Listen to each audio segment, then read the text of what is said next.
Kezed. Ide tedd, ide, közel. Kocod össze a hajad. Mutasd meg, milyen erős vagy. Jobban. Még jobban. És neves egyet. Nagyobbat. Még egyszer.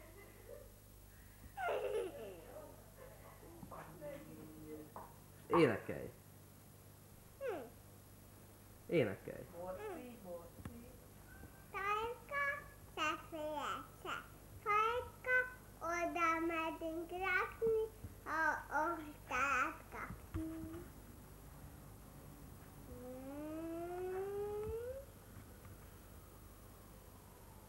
Mi van?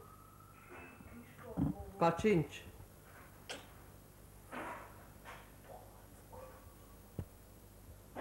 Bóckodj.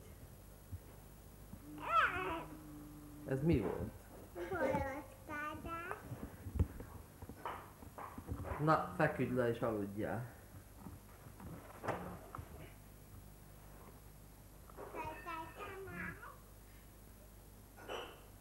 Most mutasd meg, milyen erős vagy.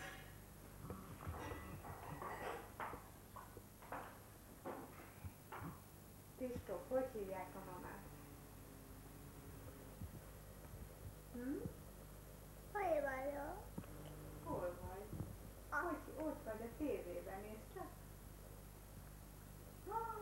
Kristóf, a tévében van, oda néz.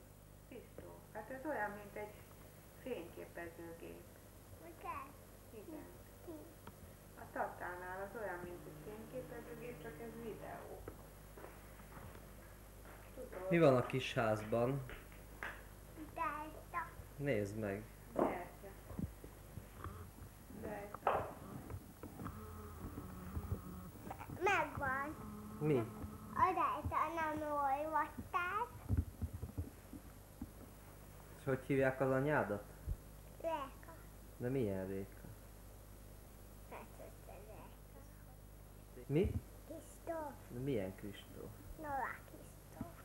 Jó? Ott vagytok. Mesélj a 3 kismalacról. Aztán lefelkeztem. Miről szokott neked a mama mesélni, ha lefekszel aludni? Malacról. Malac? Melyik malacról?